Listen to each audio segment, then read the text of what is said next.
I'm going to get things underway because we have a very rich and full program, and our discussant has a very hard stop at 5:30.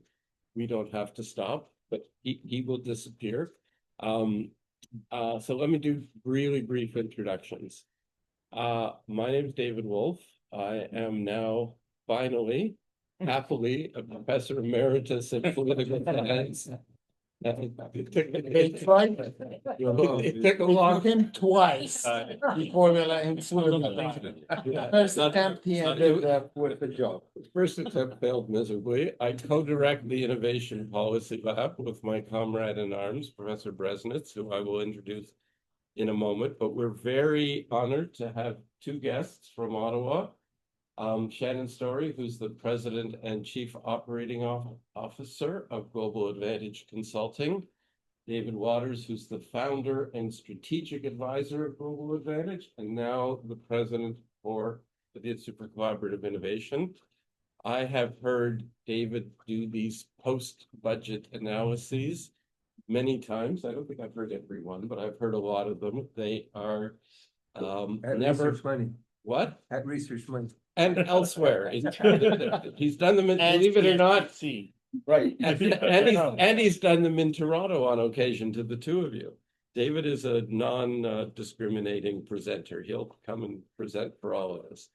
But they are never, ever boring. And we're very gracious that Leah Cowan, who is a professor of molecular genetics at the University of Toronto and the vice president for research, innovation, and strategic initiatives, and one of my former bosses, is very kindly agreed to take time out of her schedule to join us.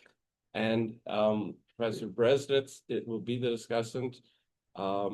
He is a university professor, Monk Chair of Innovation Studies, and co-director of the Innovation Policy Lab. And I will attempt to moderate, but no guarantees of how successful I will be.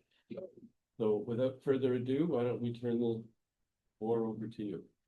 Terrific. Thank you very much, David. A pleasure to be here in Toronto. One of the interesting things, I came in by via train. I'm living in a community of maximum 200 people. And I've seen more people just walking along a couple of the streets here than I will see in a year in my little hometown of Westmead. So this is called Budget 2025, Missing or Meeting the Moment. So it's phrased as a question, and really it's up to you in terms of what answer you want to give this. We'll be giving our own opinions about it.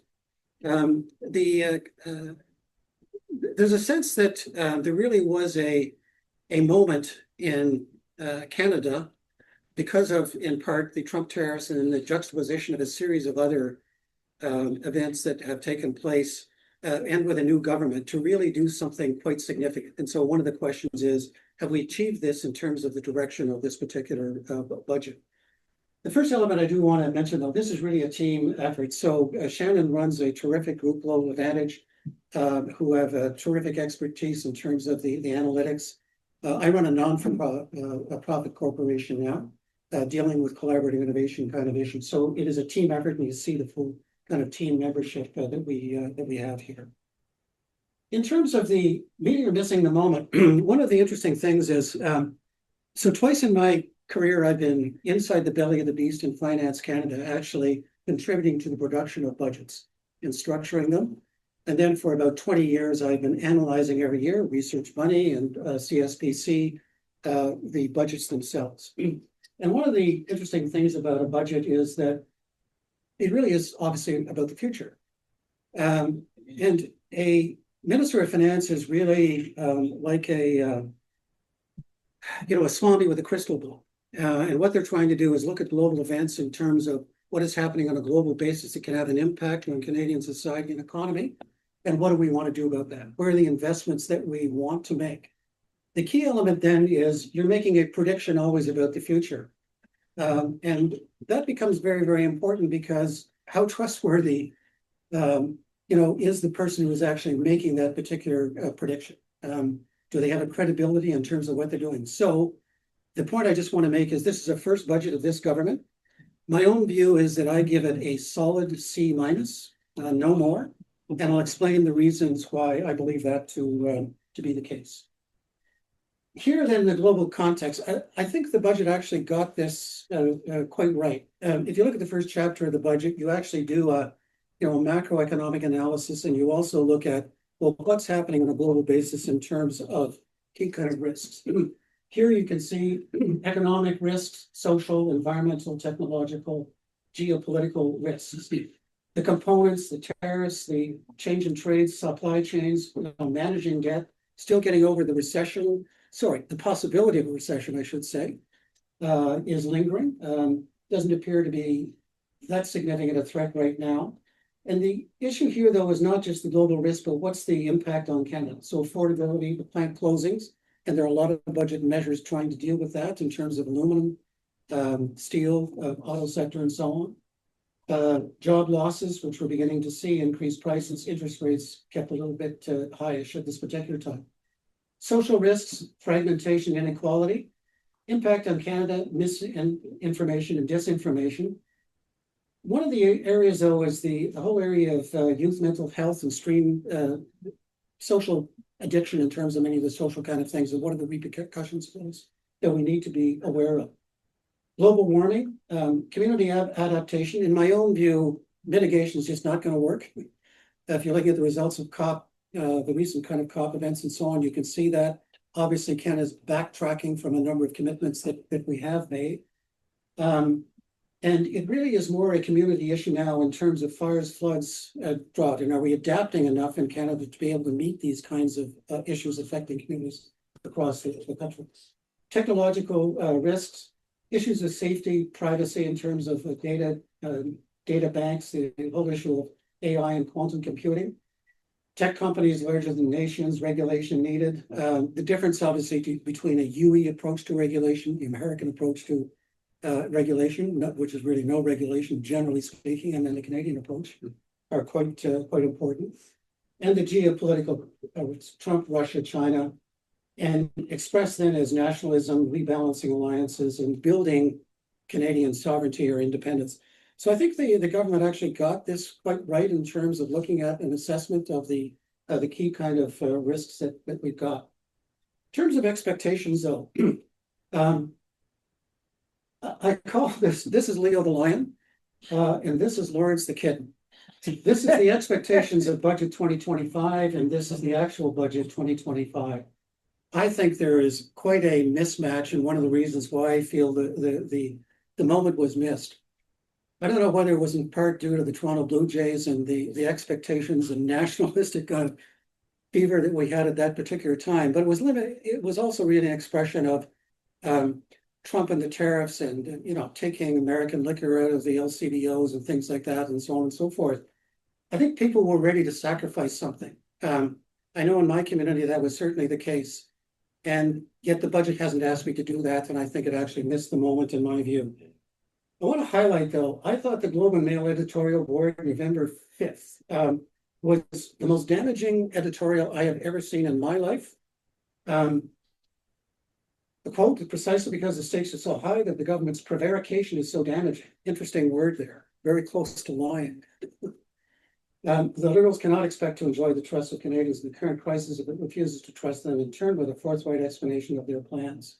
And I think one of the things that you will find if you look at the budget, a series of statements, you don't have even the process to be able, in my view, to be able to actually implement so many of these initiatives. And we'll talk about that in a little more detail later.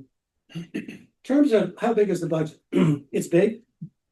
Here you have the last 10 budgets, all under a Liberal administration. So 9 with Trudeau and 1 with Carney. It's over on the right-hand side in red, about 41.9 billion over 2 years. The reason we look at 2 years is that budgets are done every year, and they actually used to be only done for a 2-year period. Then someone had the great idea, hey, it's going to sound much bigger if we actually express figures over 5 years. So you now find budgets over 5 years. Good luck in counting on any description of the budget that gets into year 3, 4, and 5, because you're always reallocating resources then as a result. But it is a significant expenditure, nothing like the COVID-19 response and budget 2021 thereafter. In my view, I actually thought the Liberal government did a good job in terms of addressing the COVID kind of issue. I just remember how my community, my youngster grandkids and so on were affected by it, and huge amounts of investment in individuals, firms to keep the economy going kind of forward. And we've been, like a python, we've been, accommodating that over a period of time. And actually right now, compared to other G7 countries, Canada is actually in not a bad position. So there are worries, obviously, about the deficits and the size of debt, but relative to other countries, Canada is a good position. So we have a bit of a secret sauce if we need to unleash it at some time in the future, I believe. So we should keep that in mind, I think. Here are the 10 largest expenditure initiatives in the budget. And obviously the dominant one is rearming the armed forces. You have a middle class tax cut, which is about 27 billion capes in the second time spot. And then the range of infrastructure investments, building Canada homes.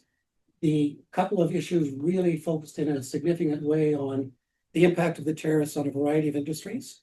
And of course, we don't know the results of that because we still don't have either a renegotiation of our trade agreements with the US or what the impact will be. Donald Trump has mentioned an increase in tariffs, but he hasn't put those in place yet. So it's not really. I think the key element here, though, is I took out the tax incentives that you had, that 27 billion. By the way, I think that 27 billion is one of the best measures in the budget. It's a reduction in the rate from 15 to 14%, but 22 million Canadians use that. So it is a huge amount of money, 27 billion, and is equally spread. But it's not new money. It's money that the government forgoes. This is showing you where money is going to be spent and where some of the opportunities are. And to me, what you see is just the complete dominance of the defense sector here. Number two is the infrastructure investments, so the major project. And third is the launching of the Build Canada Homes. What's intriguing as a subsidiary issue here is each of these three is going to be led by someone from outside the public service. So you're really not showing a lot of confidence in the public service of Canada to deliver three of your largest kind of programs. And that's something to keep in mind as you're thinking about a budget is just a prediction of the future, and then the bets that you're putting on that prediction of where you're going to make investments. But if your mechanism to do that is primarily a public service that maybe is in a jeopardized position right now, how are you going to be able to implement what you have in the budget? Here we have a meeting or missing the moment in terms of the upstream investments on the production side. So the major initiatives for houses, the major projects, infrastructure, defense capability. But this has to be translated through implementation to downstream benefits or the consumption side of things. And here you're really looking at, well, what are Canadians concerned about? What they're concerned about, they're not concerned about defense all that much, unless you can show them what it means for their particular community. They're concerned about affordability. They are concerned about security, but a lot of that is security against the imposition of tariffs and what that impact may be. Accessibility to healthcare, education, sustainability in terms of transition to a new, different kind of an energy system and what that is going to mean, and social cohesion and equity. These are the issues they're concerned about. So how do these investments get translated down to their impact on Canadians? And that's why some people have called the budget, it's a budget by bankers and technocrats. It doesn't have that emotional content to relate to the anxiety that many Canadians seem to be feeling. And that's why I would argue it's missing the moment and why I think it gets a grade of C-. Part of the issue is if you look at the components, you have 10 new funds being created. Good luck with trying to make bankers out of public service. You have 12 new strategies. I mean, it is actually stunning the number of new strategies there, but they're just strategies. How are you going to implement? And 89 particular new initiatives, and then 75 pieces of legislation, each one of which has to get through the House. Good luck with that. With a minority government, can be done, but the amount of time you're going to have to spend on doing that is really, really quite. In terms of affordability, the major issue is housing, but the issue from our analysis was: are you trying to build new houses or things, or new homes for communities? And I can find very, very little evidence of actually trying to understand it's not about little boxes. and creating a new industry to create new little boxes is about integrating them into communities. So when I looked at it, 4.8 million houses is what you need to make us affordable. Now, it's only affordability going back to 2022 prices. So it's still a little bit high-ish. But that affects about 13 million Canadians. So you're saying you got to give 13 million new Canadians a home. That's the target that you're trying to look at. That's just a stunningly huge job. And when I then look at the issue of, well, how are these integrated into their communities? Transportation, energy grids, hospitals, schools, employment, telecom systems, water and sewage, police, fire, and ambulance. The FCM has some data which shows that for every house, it costs about 107K to actually integrate it into a community. If you just add that up, that's $513 billion. Who pays for that? So I think I would like to see a more comprehensive kind of assessment by the government in terms of how they're actually going to deliver on the commitments here. The other thing that I had to look at is, well, where will the builders come from? We actually live in a community that has a lot of people in the construction kind of trades that's linked into Algonquin College up in Pembroke. And they're actually closing down some of their shops now because of the immigration kind of challenges that they're kind of facing. I just don't know where these people are going to come from that are going to build all these new homes. And I actually was looking then at the 80 different trades or skills that you're going to need. Someone should look at this in detail to actually find out how many do we have now, how many are close to retirement, how many are we going to need in future to be able to meet these kinds of needs.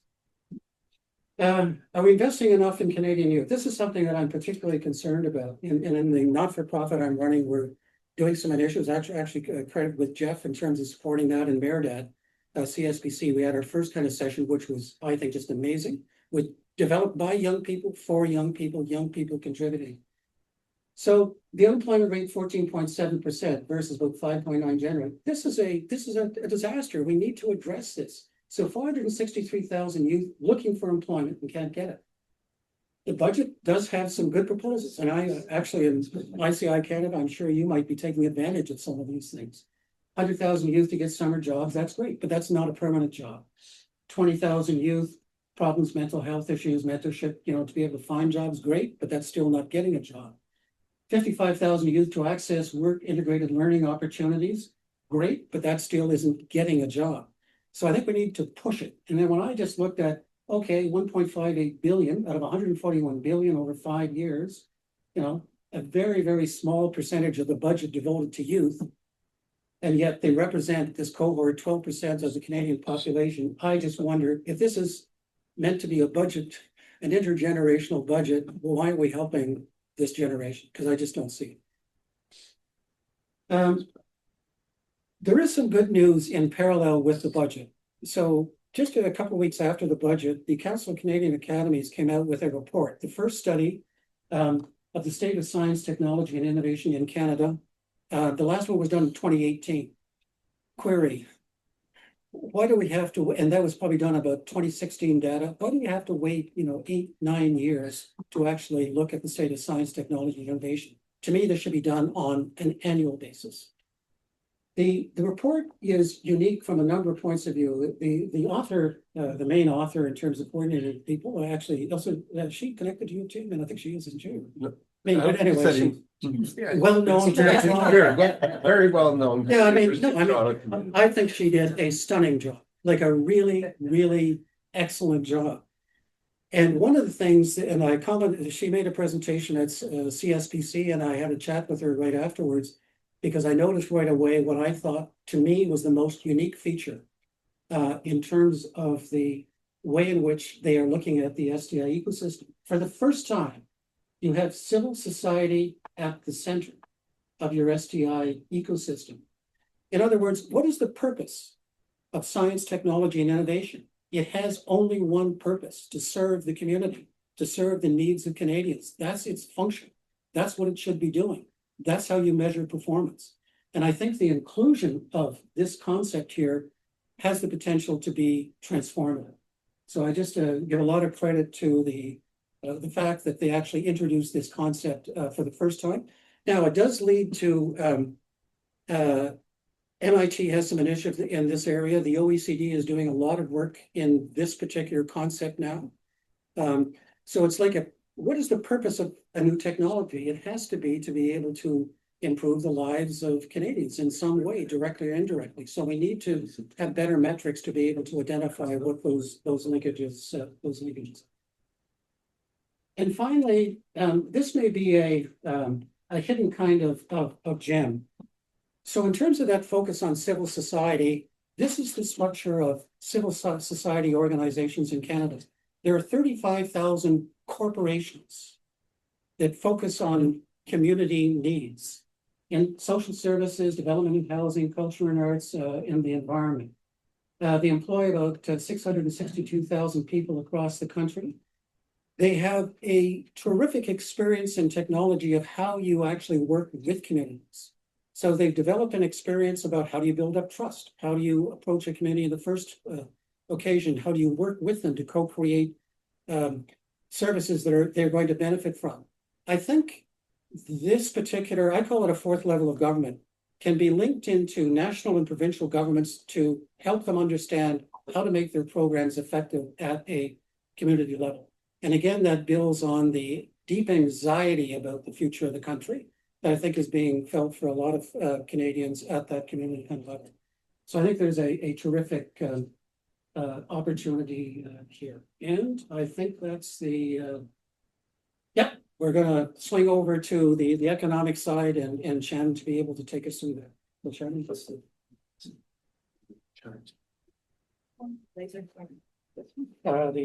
Just the red? Yeah, it's green.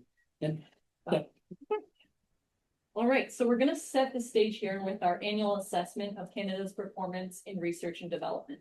We update this analysis every year, and it's spanning nearly 2 decades, spanning from 2000 to 2023. That's the latest data. So what we're looking at here is GERD as a percentage of GDP, essentially how much of a country's economy is invested in research and development. So as you can see here, Canada's is 1.81%, and the OECD average is 2.70%. So to meet the OECD average, we would need to invest an additional $26.1 billion annually in research and development just to meet that average. So does this budget sufficiently respond to our research, development, and innovation gap? Next slide's going to answer to that. Right. So in fact, research and development and innovation spending dropped sharply in budget 2025. So we're dedicating $3.1 billion over 5 years to research, development, and innovation initiatives. The largest single item in that total is the productivity super deduction, which is a set of tax incentives to help companies develop equipment, purchase capital assets, patents, capital expenditures. That should help businesses, assuming businesses have the capital to invest.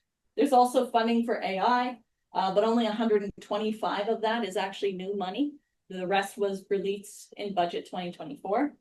Beyond these direct programs, there are several indirect programs that will influence research and development across the economy.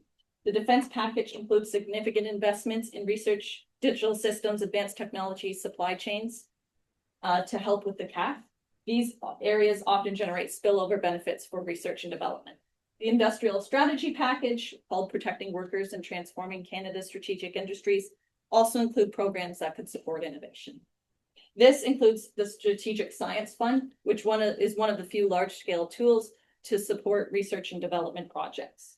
So while there's pockets of activity, the overall message is clear. Direct R&D in innovation declines sharply, and indirect measures will only have an impact if they're coordinated into a broader national strategy. So when we look at the scale of this, in respect to the budget for the next 2 years, it's a $657 million, which is 1.5% that's dedicated to research, development, and innovation. Of that 5-year scale, it's $3.1 billion to research and innovation, and the 5-year total is around $90 billion. So that's 3.4%. So while R&D is mentioned throughout the budget, the actual financial commitment is very modest. This is why many observers say the budget doesn't match the scale of competitiveness challenge Canada faces, especially given our long-standing R&D and innovation gap.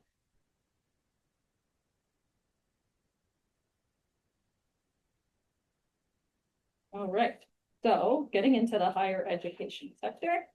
Canada's higher education sector consistently outperforms the R&D. Looking at the OECD average, 0.43% or 0.43, and Canada is 0.62. So there's about a $4.2 billion surplus each in 2023. And that's been spending as well for the past 2 decades. So this slide is a reminder that universities are delivering strong research outputs relative to our peers, even as the federal investment environment is tightening. Granting councils avoided the deepest cuts, but without inflationary protection, the real purchasing power still declines. So we have a widening gap between what the sector produces and the resources that it has. Sustaining this performance will require stable inflationary adjusted research funding. Otherwise, the advantage shown here becomes harder to maintain.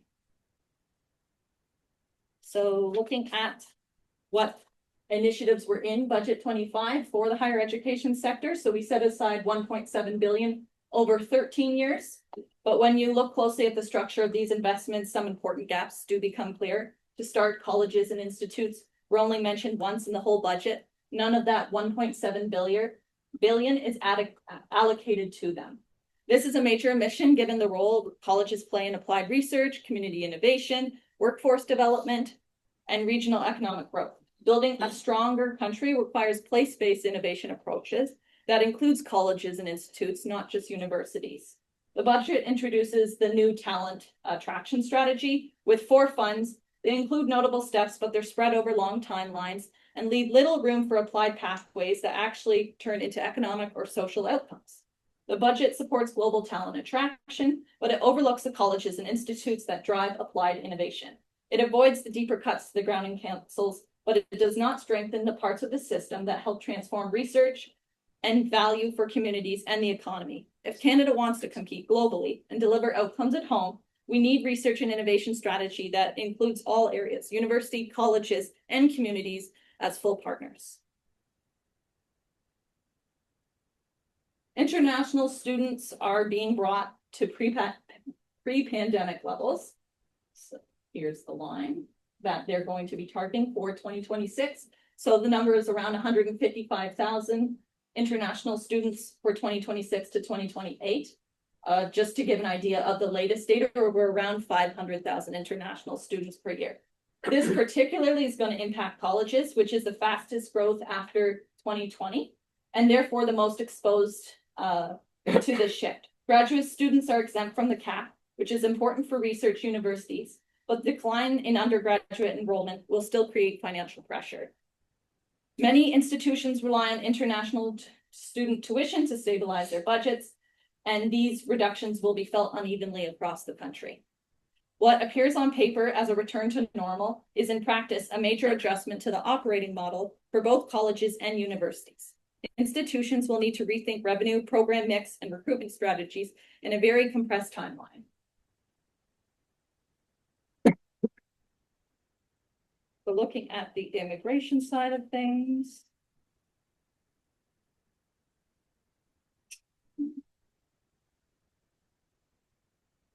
So the immigration plan that accompanies Budget 25 signals a clear shift in how Canada intends to use immigration over the next several years. Permanent residents will decline from 395 to 370 over 2027. While the mix of shift towards a large-scale economic class immigrants and a higher target for French-speaking newcomers outside of Quebec. At the same time, the government plans to bring temporary resident levels down sharply and reduce the share of non-permanent residents to less than 5% by 2027. While what ties these changes together is a reframing of immigration as a tool for labor market alignment. The federal government is prioritizing pathways that respond to immediate skill shortages while tightening those that fall outside that frame. For post-secondary institutions, this means future enrollment growth, especially colleges, will likely depend on how closely the program aligns with major labor market needs.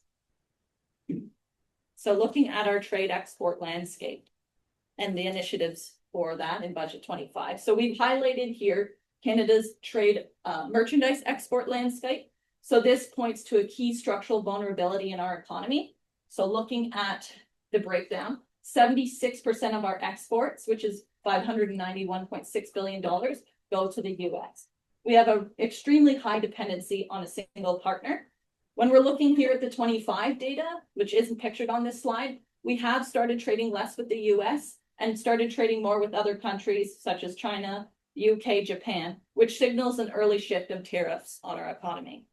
Does this budget offer a response to strengthen Canada's trade resilience and reduce our exposure to this level of concentration? While there's a significant set of measures to shield the Canadian economy from tariff pressures, global market instability, in total, the package is about $12.3 billion. The largest component is combined $11.9 billion investment to protect workers and transform Canada's strategic industry. This is helping sectors such as agriculture, forestry, money for workers, equipping companies for growth and diversification, and ensuring access to financing. On top of this, we also have the Becoming Your Own Best Customer, which is the Buy Canadian policy to support domestic procurement, aiming to make Canada less dependent on foreign supply chains and create a more domestic demand for Canadian goods and services. There's also secondary measures, which will be noted on the next slide, that will indirectly support. So to access global markets, the budget outlines $4.4 billion over 5 years to help Canadian firms. The largest part of this package is the new trade infrastructure strategy, which makes up the entire bottom of this slide. This strategy supports major infrastructure investments, ports, trade corridors, and transportation systems. Alongside infrastructure, several targeted programs are intended to help firms enter new markets or grow their global presence. These include backing for business exploring new markets, increased food support for food exporters, and initiatives to build new business-to-business connections in Europe. But scale matters. We exported roughly $780 billion in goods in 2024. Over 5 years, that's around $4 trillion. So this investment shows we're investing $1 for every $1,000 of goods that we export. Is that really enough? So looking at the defense side of things, this budget is the largest defense and security investment Canada has seen in decades. It commits $81.8 billion over 5 years to rebuild, rearm the Canadian Armed Forces. This includes major spending on personnel, infrastructure, digital systems, military capabilities, and the defense industrial strategy. The scale is significant. It delivers about 80% of the last defense policy commitment, but compressed into 5 years instead of 20. And this is a pathway towards NATO's 3.5% of core GDP for core defense by 2035. There's also the domestic industry angle, the $6.6 billion defense industrial strategy, and the $70 million defense investment agency are intended to strengthen Canadian supply chains. Whether they succeed or not will depend on how quickly programs can move through the system. And this is where higher education becomes central. Universities are home to many of the technologies this strategy depends on, from AI to quantum. They train engineers, scientists, cybersecurity specialists, data analysts who need to make this defense industrial strategy real. If the country wants to deliver on these capabilities, the research and talent engine housed in our universities must align to adequately support them. So this is a historic investment, but it raises the same question we've asked across the budget. The dollars are significant. The question is execution. And part of that execution hinges on whether we are able to leverage Canadian universities effectively to develop the technology that defense modernization requires. And that's going to bring us to the way ahead. What does Canada need to do to ensure that these investments across defense and the broader economy actually deliver the outcomes Canadians expect? So Dave is going to take us through the way ahead. Thanks, Shannon. Terrific. Yeah, in trying to summarize a sense of what I certainly saw in the budget, this first element, be honest. I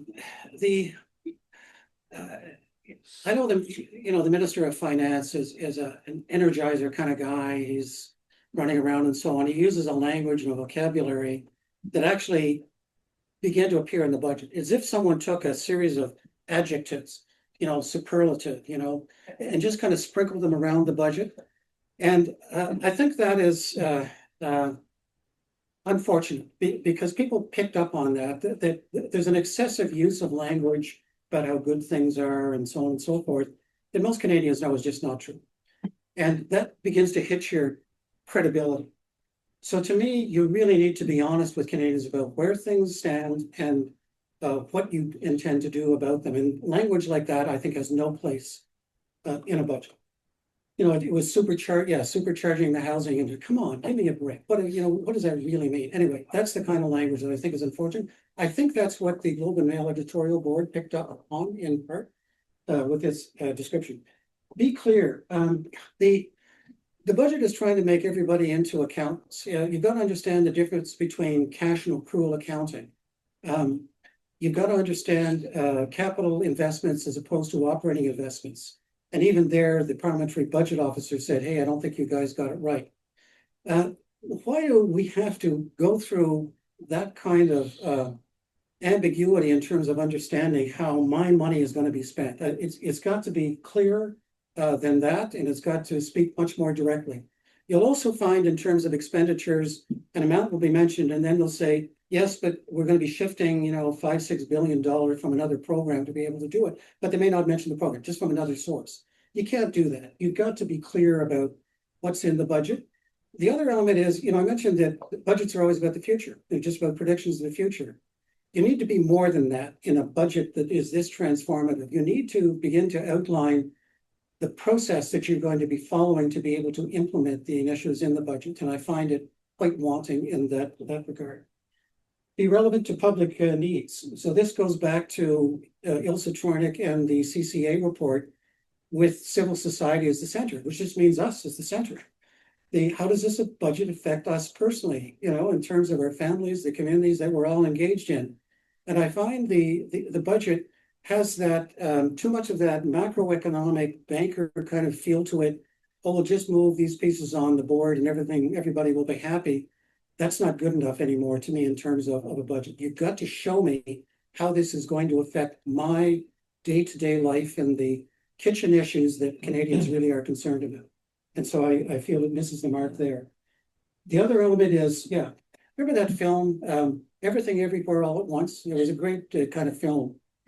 To me, this budget is like Everything Everywhere All at Once. I mean, the 12 new strategies, 10 new funds, 89 new initiatives, 75 pieces of legislation. It's impossible. I mean, I'd love to take bets on this. You can't implement that, and that's going to frustrate a lot of people across the country and a lot of Canadians who are just going to say, what are you guys up to? Much better to have gone in with some clear priorities of some very concrete, specific things that you intend to do and deliver on those, and then build up your capability over time. So that's why, in the sense I had was that, I can give it like a C- in terms of, now, it's the first budget of a government. They've got other opportunities to try and correct this and to make it better. But quite honestly, in terms of what I see, that's as high as I could go in terms of giving a grading. And I guess as many people here are academics, are used to giving grades. So thank you. Terrific. So I was told to stand to the side. I will listen to David. I feel like this is revenge for me not letting him retire. No, it's Adam, the technician Thank you. thing. We have to Yes, indeed. Thank you. So fantastic presentation, amazing framing, and I think you have all the data you need. So I'm not going to use slides. I'm not going to do data because it was beautifully presented and covered very comprehensively. So I'm also not a policy person. I don't normally come and talk about the federal budget. So this is thank you again, David. But I do lead the research and innovation ecosystem for a very big university where we are located right now. And so I'm very pleased to share my perspective on the budget and how it resonates from research university. I'm also a researcher and an entrepreneur, so I can think about how this interfaces with the sort of research and innovation ecosystem and the talent. And I'm involved in many conversations at the national level with other sort of counterparts across the country, thinking about implementation and how do we make sure we get it right? Because there are some very significant and positive investments that are very helpful for our ecosystem. So that's my lens. It's not going to be anything other than that.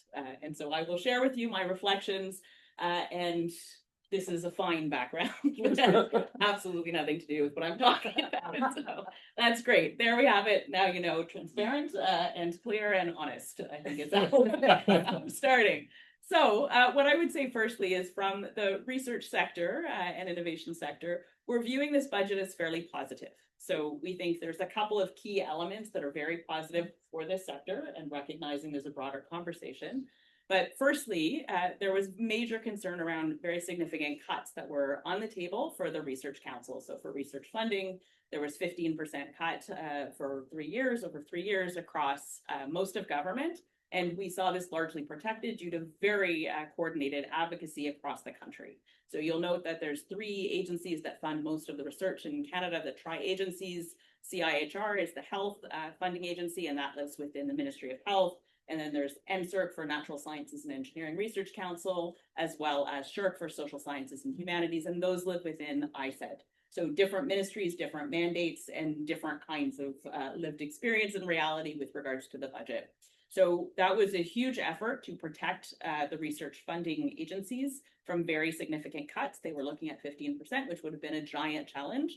And we are very delighted that they did not get that cut. So the actual cut is down at like 2%, mostly in the sphere of operational efficiencies and sunsetting a couple of programs that really already were kind of time limited. So there was a biomedical research infrastructure fund, a BRIF, and a particular NSERC top-up fund. So overall, research funding was protected, which is just not losing, right? So maybe that's a silver lining, right? We're not losing. That's good. We'll celebrate. So the next piece is the talent attraction, which I think you got a great summary of the very significant investments in the talent attraction. So the universities are going to be pretty core to implementation because, as noted, there's a lot of questions I think that are in play at the moment. You will have heard already, there's $1 billion investment in top talent. So these are framed as sort of accelerated research chairs, top talent that in this particular geopolitical time, there's a sense that there's an opportunity that Canada hasn't quite had at this quite, level of intensity to bring forward top talent from around the world to help drive research innovation and beyond for the country. So that piece is really helpful. I know there was lots of engagement with the university sector to help shape that talent investment. The top tier $1 billion to support these is over 13 years. So he's framed to 5 years is a long time. So 13 is pretty remarkable over a duration. So it's thought that these chairs may fund these individuals for the first 5 to 7 years in full. And then there's sort of a step down kind of process where there may be another 5 years. Implementation details are not clear, so that is absolutely consistent. It's thought that this will bring in about 100 chairs, and there may be different kind of models through which the implementation will come forward. We're pretty deeply engaged in many conversations across the country on how best to move this strategy forward to benefit the country and the institutions. So there's also, as noted, an investment of around 120 million for assistant professors. So that's also great. So these are the younger generation of top talent that can grow and thrive here. That's over 12 years. Why 13 versus 12? I don't know, but we'll make it work, right? We're very excited to recruit great top talent to help drive research and innovation in our community. And we're ready to be sort of partners in figuring out the implementation strategy that will work.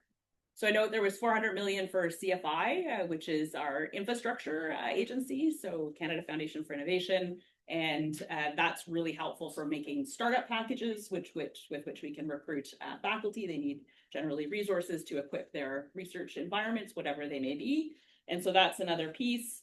And then all of our research enterprise relies on top talent like PhD students and postdoctoral fellows, and so as noted, there was 133.6. Right, so some precision there. $1 million investment in top talent over 3 years. So we only have the trainees for 3 years, but the older people can live longer and stay around for 13 years. So it's very exciting kind of program. But again, our mission as an institution, we're always trying to recruit top talent. That's part of what we do at institutions. It's how we keep our institution moving forward. So we're very pleased with the investment, and we're very pleased to work through the murky moments and find the path towards an effective implementation. So I think those are core elements. I know the government also sort of shared plans to implement a capstone research organization. Again, we don't know details on how that will come together, but that has a goal of achieving better coordination across the different tri-agencies, given that there's a lot of emphasis on interdisciplinary kind of work and large-scale team-based collaboration that doesn't work well within the silos. So in terms of the international student cap, because we talked a lot about talent, so if we're going to bring in top researchers, they often have teams, right? So they'll have talent we'll need to recruit. We also have programs to recruit assistant professors and students and postdocs. So from a student perspective, we note that there are some caps as were articulated very clearly, but the actual enrollment figures across colleges and universities are actually quite a bit lower than where those caps are. So my understanding from wonderful colleagues in the VP International Office are that this actually isn't likely to be a significant challenge, at least for the research intensive institutions as I understand it. So I think that might be where we're landing, is it's actually not going to be a giant challenge to move and forward within these frameworks. We note there's an accelerated immigration pathway with the H-1B visa holders and targeting talent leaving the US in this particular moment. And so all of that is in play. And I think the last sort of category that would be relevant was the defense, and that was the giant bar, right, which you would have clearly seen and was well articulated. And again, lots of uncertainty yet into how that will be implemented, and it clearly is the lion's share of the investment related to research and innovation. So there were quite a few that were relevant. There's Borealis, which was getting 68 million in startup funding that will be sort of a key player. There's 659.5 million for ISED to commercialize dual use technologies. And that's many different sectors: aerospace, AI, quantum, biodefense, life sciences, as well as 334.3 million for quantum and technology adoption in defense sectors. So there's lots of questions as to how that is all going to work. I note that many of our research intensive institutions are deeply engaged in lots of work that can fall within this broad space. It includes also lots of health related research that's relevant, as well as the sort of dual use technologies. It's not clear how it's going to be implemented, but we are all very keen to partner with the government in making sure there's a good implementation strategy. So all of our 15 in research intensive institutions across the country, the U15, we have come together and engaged in many conversations with many different agencies across government, including DND, DRDC, CAF, many others. And we have now recently been engaged with a subset to participate on a defense working group with the federal government, with a goal to really figure out what's the right strategy to make this work. So my lens is overall, we're really pleased to see that there is some investment in talent and the defense. We think we can leverage in a way that's pretty strategic for the ecosystem. And we're very keen to be partners with government in implementation so that this is successful, and so that we can position the next budget to make an investment into the research councils, for example, which will be key as we have all this new top talent that's going to be here and adding increased pressure to our limited funding environments. So I think it was also flagged, the innovation, that kind of component, and the economic growth agenda, and how this investment in sort of top talent really positions us as key partners in that economic agenda. So I will note that our universities and U of T in particular is not leaning in only to sort of research to drive discovery, which is a huge part of what we do, but we're also leaning into research to drive, the full continuum all the way through to commercialization. And we've had a huge increase in activity in that sphere in recent years. And if you look at our recent output, we have 12 accelerators across our 3 campuses. We've got tremendous amounts of industry partnership. We've got all sorts of programming to sort of provide educational modules on innovation, intellectual property, and entrepreneurship. And we now are supporting sort of over 1,000 companies and startups every year. We have launched an amazing number with over 1,500 companies that have raised more than 12 billion in funding and created over 17,000 jobs since 2020. So we're really driving this. I think it's still nascent. It's not where we think we can be. We think we've got great potential to do more. So we're being very strategic, I think, in figuring out how we can leverage the talent investment, many ecosystem partners, any funding we can get access to really drive this economic growth agenda and be seen as sort of a bright light that was highlighted earlier in an otherwise sort of challenging innovation environment, in which there's colleagues in this room who know much more than I. So I think at that's what I wanted to say and share, and delighted to engage in the conversation in whatever way.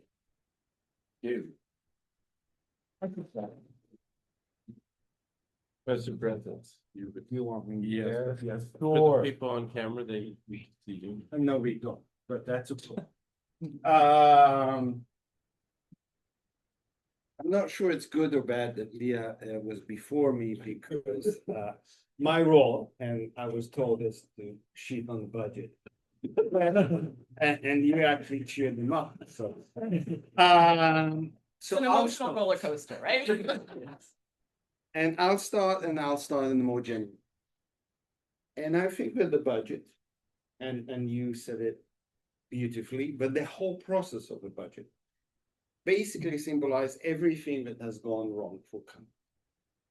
Because I have been, as you have,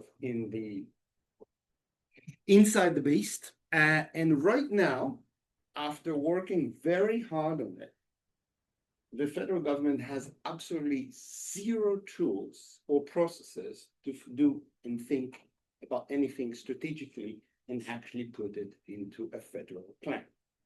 We canceled all of it. The only thing is left is the budget.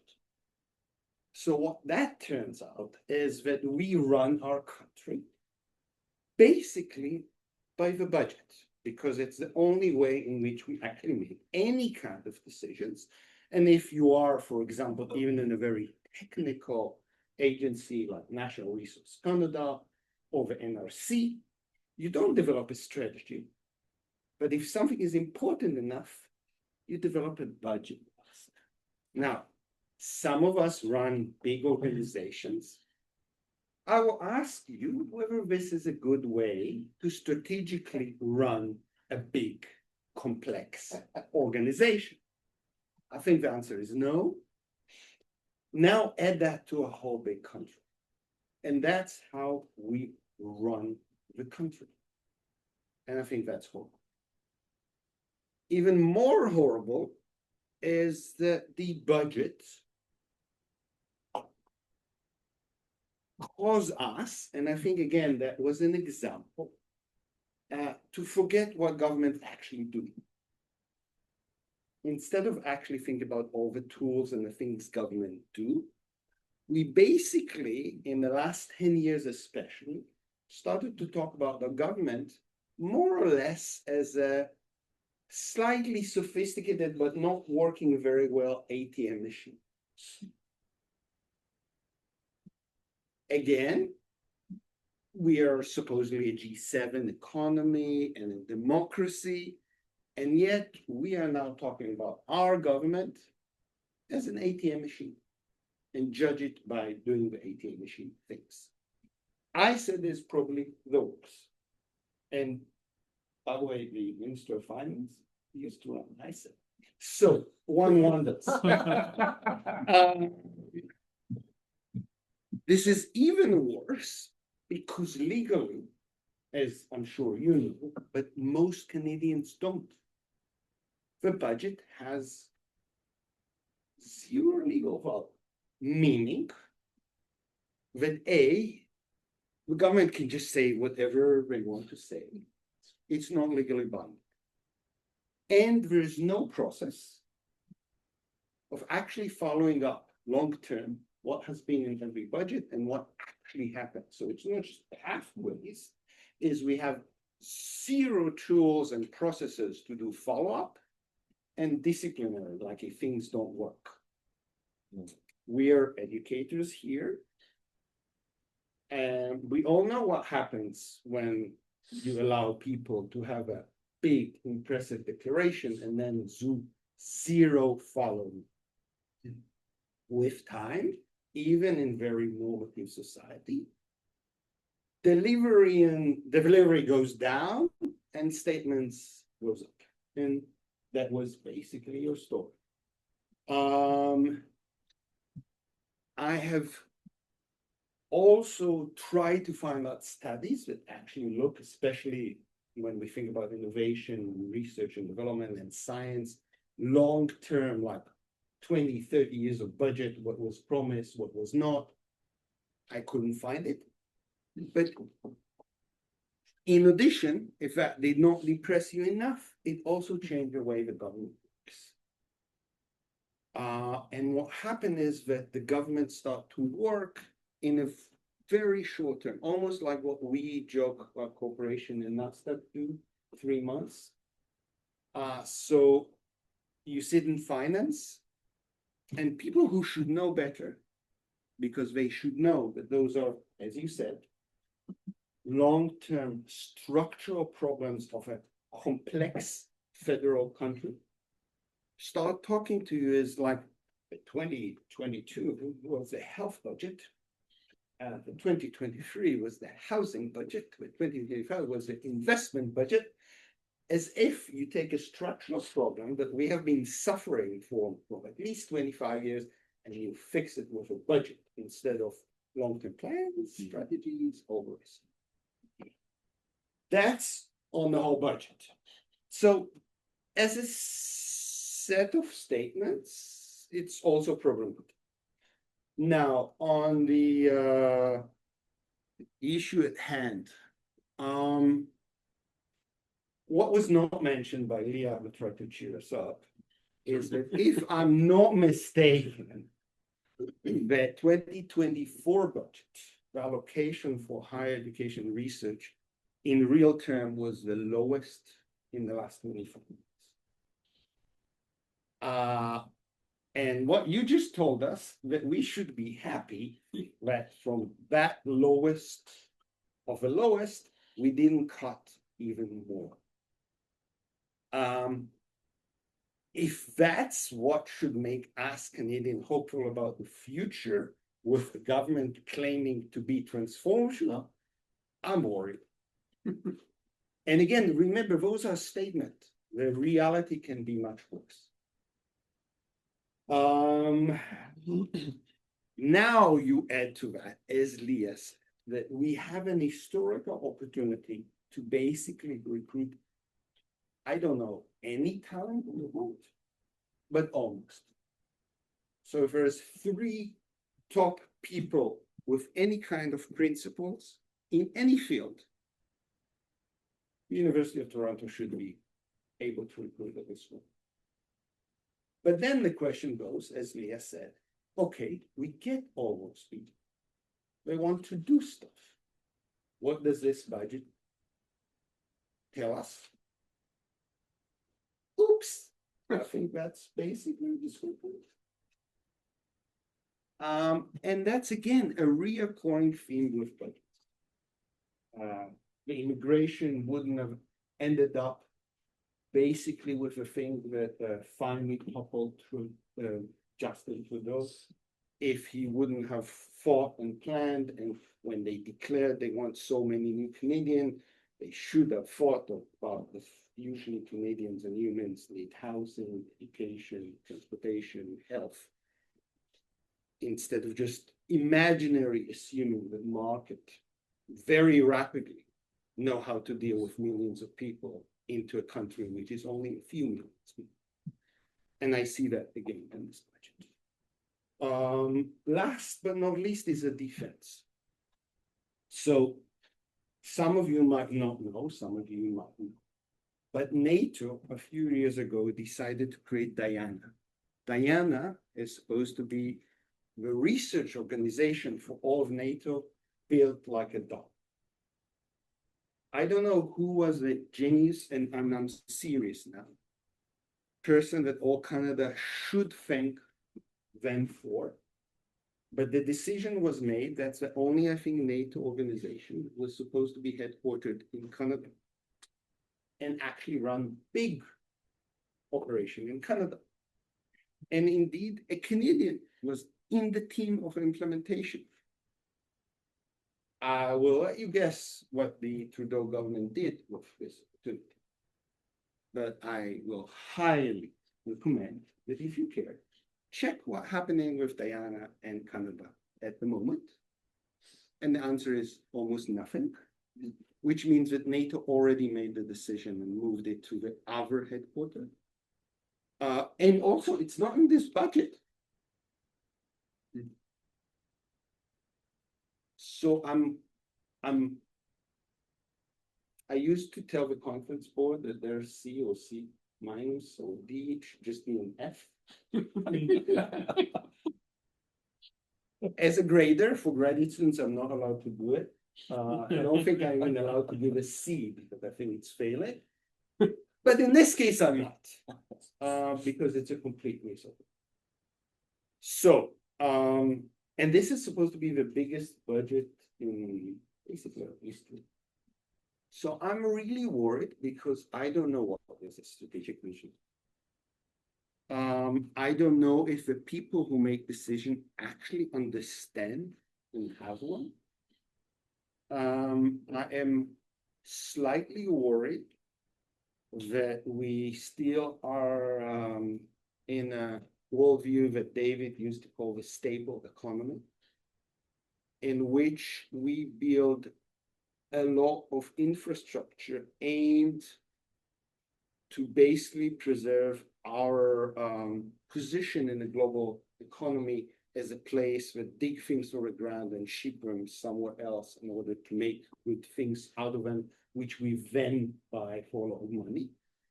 While at the same time, we, and I think we should be proud, this sector, the whole education sector, not just the University of Toronto, including our schools and colleges, have transformed our labor force to probably the most highly educated and skilled in the world.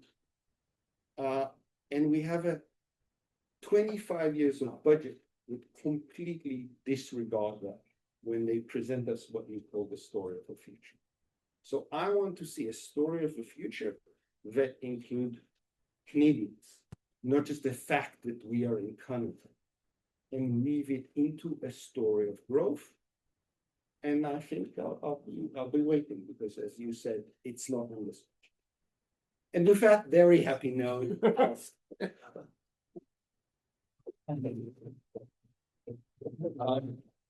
So we had a second discussant in the original promotion for this, who unfortunately had a scheduling conflict and couldn't be here. So I'm going to exercise the prerogative of the chair to present half of one slide.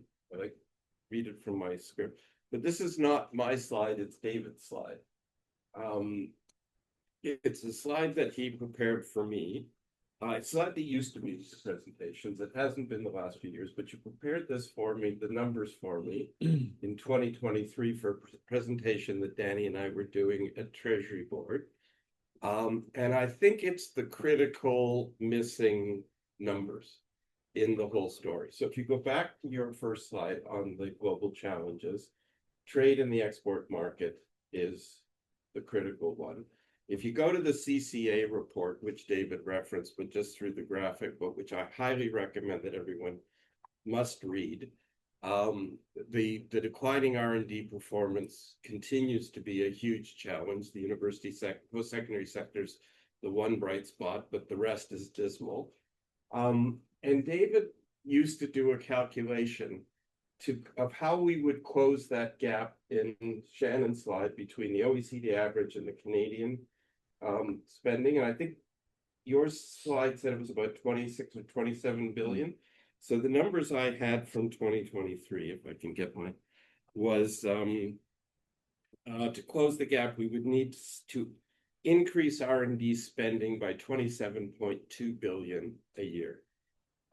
Where's the 27.2 billion going to come from? It's going to come, particularly in the private sector, it's going to come from increased sales. Given the export dependence of the Canadian economy, those sales are going to be primarily through increased exports, not just of the minerals that Danny likes to talk about. You want to get me really going, ask me what I think about the Ontario government's Ring of Fire commercial in the World Series, but that's a whole other seminar we could have. So David used to do a calculation of, to make up that $27 billion deficit, what would we have to increase our exports by? And so he was doing this in 2023, so it was off of 2022 export numbers. We would have to, exporting firms would need to increase exports by over 80%, from 936 billion in 2022 to 1,713 billion annually to make up the difference in R&D spending. And that's based on, what proportion of sales did firms spend on R&D. So it's about $777 billion a year. So the question that I am still struggling with, that nobody has provided me with an answer to, is where is the strategy? I don't care whether it's in the budget or whether they actually have a strategy. Where is the strategy that this or any government has to increase Canadian exports by $777 billion a year, just so we can get back to the OECD average spend on R&D. So I'm indebted to David for this, so I won't take any credit for it, but I wanted to put it on the table for discussion. So the floor is on that equally cheery note. That's why Danny and I get along so well. It's like, I have a solution. You just bring Elon Musk back. Yeah. Okay, the floor is now open. So the one thing I don't have, and I didn't get from Adam before he left, is a way to take questions from the chat. So I'm not sure we have a mechanism set up for that, unfortunately. But the floor here is open for questions.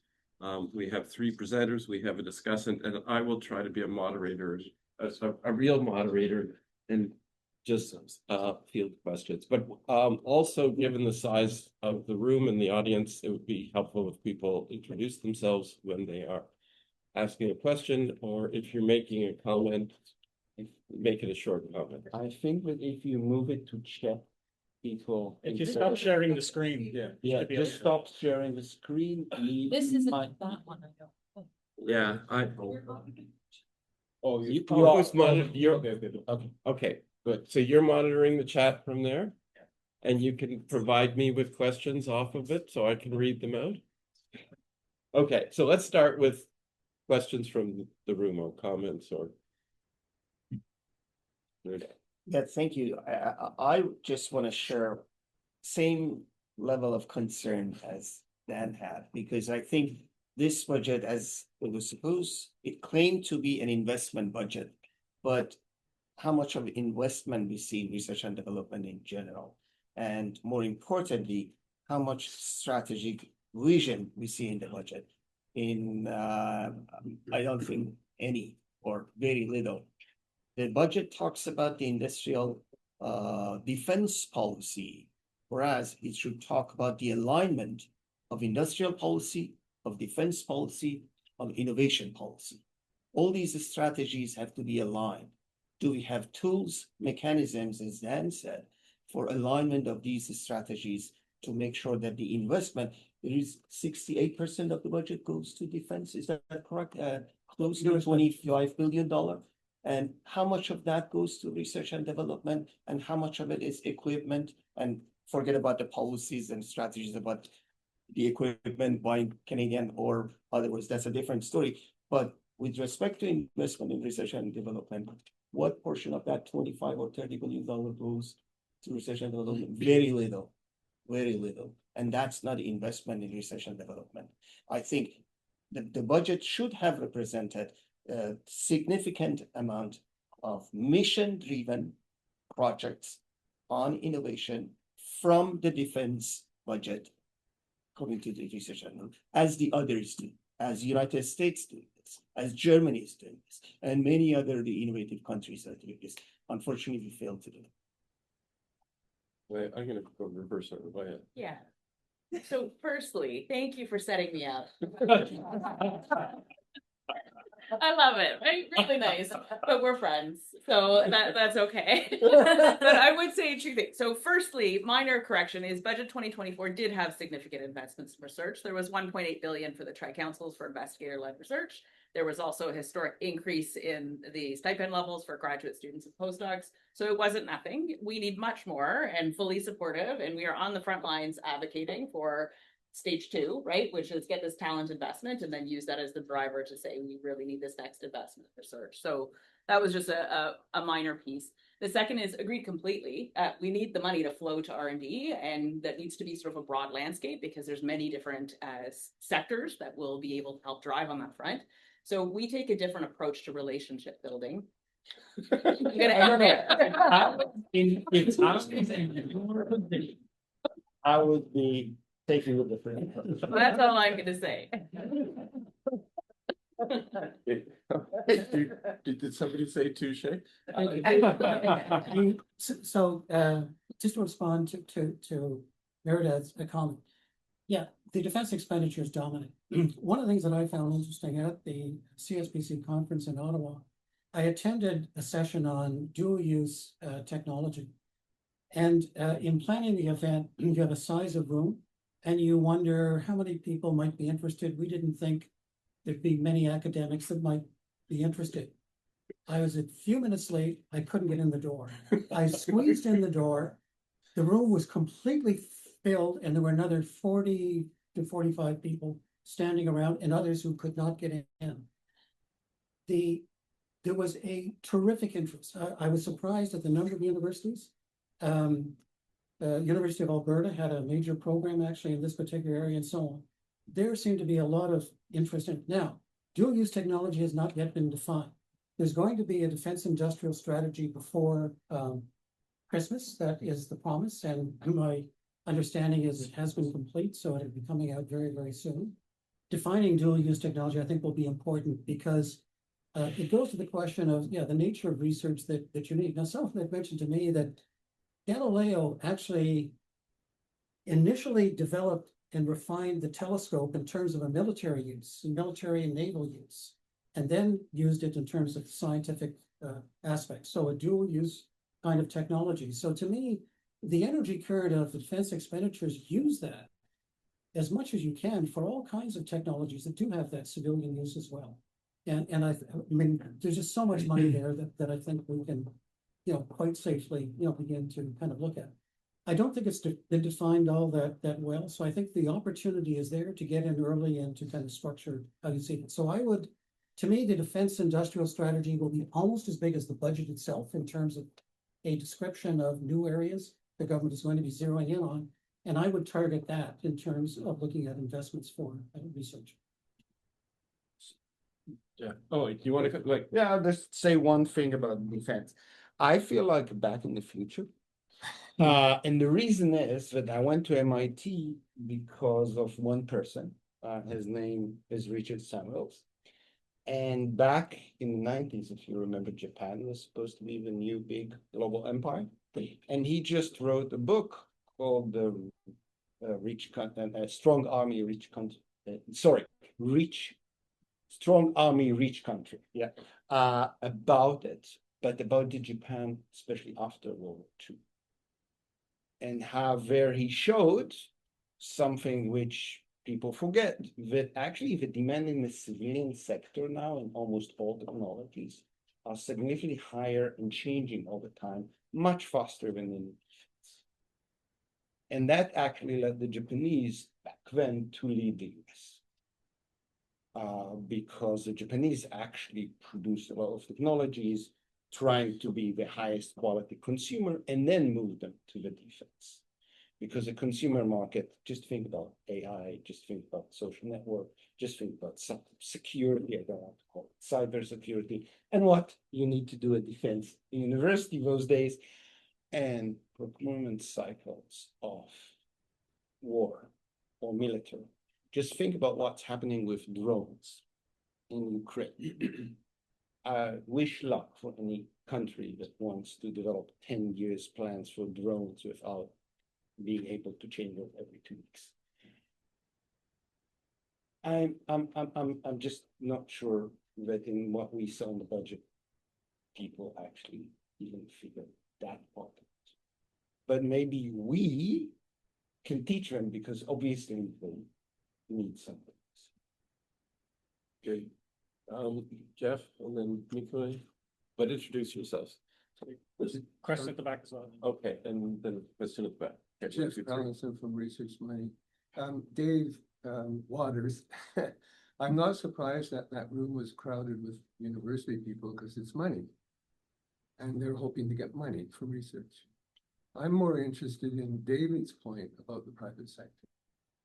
And I really think that CCI, first of all, is there anyone from the private sector in the room besides me and David Waters? So that's a statement.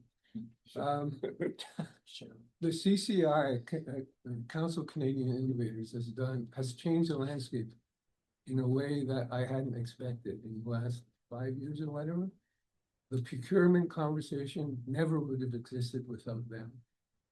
And I think they're doing very important work, and the more the university sector can start aligning themselves with those members of CCI who are scaling tech companies who are the future, the better. So I think you can learn a lot from them. The Ilse Trernick said something very interesting when she was giving the cloud of doom about the CCA report. She said there's one little glimmer of light that she saw. Does anyone remember what that was? Yes, SMEs. SMEs. She said there's a group of small and medium-sized enterprises that are scaling. And when I talked to her, they didn't have the data of what sectors they were in or what stage they were in. But that's the future. And what's happening is they're all selling early and leaving the country because there's no support for them in the policy world. And that's an issue that you should do studies or PhDs about, whatever. But why is that happening? What countries are doing it better? We're not doing it well. And Mark Lowy, our managing editor, just wrote a piece about the Accelerated Growth Service. Does anyone know what that was? That was out of ISED. It was a pilot program. They had a private sector group picking companies that were growing, and they were going to give them accelerated growth service from the government. If you needed to talk to the TCS or defense or anyone, they gave them accelerated help from the government to scale. And it was successful. There were 8 companies chosen, and read the article by Mark. They are all scaling, their exports have grown, but there's no more funding for this program. It was a pilot done in ISED. It was successful. It wasn't mentioned in the budget. There's absolutely no one talking about continuing it.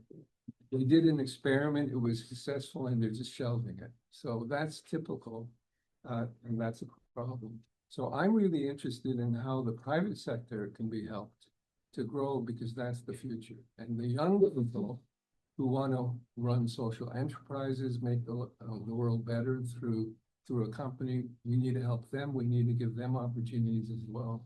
And the universities, I love them. I've gone to 3 of them. I have 3 degrees from 3 different universities. Without that, I wouldn't be where I am today. But they're doing F all about helping the young people who want to make a difference. They really are. There's no merit in promotion for people who are working with industry. It's just on publication. I heard 10 years ago, there was a group of universities trying to solve that. I have heard nothing about that enterprise. So sorry, I got a little at the end. I think that's a tee up for Leah first, because I heard something at the end of her comments that spoke to. I know you're doing a lot, and I was happy to. Yeah, for sure. So I would. But you're not giving them promotion for it, are you? The faculty. So there's many elements. So firstly, I'm an entrepreneur. I've started a company. I work in the university system, and yeah, there's different kinds of recognition for different kinds of work, right? So there's different categories, right? So if we want to look through, promotion, that's one piece. But I would say there's tremendous supports, and there weren't 10 years ago. There was 0. So I would agree completely. Historically, we did nothing as a sector to support that. So 100% baseline was nothing. And at some institutions, it may be heterogeneous, what levels of support and how they prioritize that. But certainly at the University of Toronto, where I can speak to that, we have huge emphasis on making that, lots of resources there's over 300 courses that are in the innovation space that are now available to students. So they can take credit-based courses as part of their curriculum. There's co-curricular opportunities where they can take IP education and get co-curricular credit for their work in that space. There's all kinds of supports. There's 12 accelerators, as I mentioned, across the 3 campuses. We're supporting every year over 1,000 teams, mostly of students who are keen to start something, right? And so we help them, they get seed funding, they get all kinds of opportunities, mentorship, which is really key. We've got all these different networks. There's a Black Founders Network that's focused on Black entrepreneurs. So we've got all sorts of, there's an Indigenous network one, there's for women, there's all kinds of different initiatives where we're really focused on helping students and others figure out what they're excited about doing and how they're going to do it. So amazing amount of work. That's not your specific question about, is that part of the PTR, annual review process, which is a slightly different piece. But firstly, are there tools? Yes. Are there resources? Yes. Is there work to support the culture, right? That this is exciting, this is fantastic? Yes. We have career development kind of opportunities where we bring in people from really diverse kind of career paths, including lots of private sector. We facilitate networking events, we facilitate panel discussions, we facilitate roundtables where they can learn about career paths because they're not all going to be academics. We know that, right? We've done the 10,000 PhD project where we've looked at, where do our PhDs go? And it's mostly not into academia, right? The market doesn't work that way. The numbers don't work. So they're going into all kinds of sectors. And so that's part of the journey of learning for the university as well, is to figure out where do our students go? Where do they need to go? Right. And then what kind of training do we need to provide so they can succeed in those different kind of career paths? So I'm quite confident we're, doing that kind of work for students. And then in, review process, that's kind of led through a different portfolio. It's not my work, but in terms of annual review as a faculty member, I do see that. You absolutely have opportunity to list different kinds of contributions. So that can be scholarly work, right? Whether it's books or journal articles or whatever it may be in your discipline, but you also have an opportunity to list professional activities. You can list startup companies, you list funding. There's lots of non-dilutive funding that you can bring in to start companies. So that's another whole opportunity. And you absolutely list startup companies, and that's something that's celebrated, and all kinds of opportunities to further scale and support that work. So I think a lot has changed. So I agree with you with where things were. I think a lot has changed. I do think there's a lot of opportunity to do more. So agreed completely that we could be doing more. We're trying, I think, at the university in collaboration with many other offices, including the national office. We work with about 600 companies in general, at least 300 at any given moment. So we're doing a lot of work through MyTax is one program, for example, where our students and postdocs can do internships or different kind of units where they're working in exposure of different companies to support company goals. So we have tons of programs, and we're really leaning into that. And I think you'll note I will always take a positive framing. But we're always keen to do more. Like, there is opportunity. I think the baseline is strong. The momentum is strong. The commitment is strong. And again, our group of industry partners that we work with, I think, get a lot of value of that. And our trainees get a lot of value. And many of them go work in these companies that we partner with. So it's a tremendous opportunity for everyone engaged. And we're keen to build more. So if you've got ideas that are constructive, we'd explore further. Danny's got to run. We had a first, I'm with you about the positivity. As a matter of fact, if and when I was in different position, of course, but I was ordered to shit. Now, more importantly, I actually want to strengthen something of what you said that I've seen difference. I cannot share PTR, obviously, but I can tell you that it has been done enough that I'm now pushing in specific cases where I see policy entrepreneurs. So people that you see actually brought a lot of money to this university and then started policies that then translated to action in Canada and beyond, from Africa to Asia to whatever, that in the PTR, that would be enough. And I said that should be enough, just like opening a startup to move it south of that. And I think that as we change the language, and the language is now sort of accepted. It's the provost, I think, that have to make a decision. In codifying, I don't think that in university you want to codify things too quickly. That's one. On the other, I think the universities are doing quite a lot and change quite a lot. We have a problem where, and I think we need to also remember that we are research and education institutes. We are not a business. And as a matter of fact, we should not be a business. If we were very good in being a business, we should have become a business a long time ago.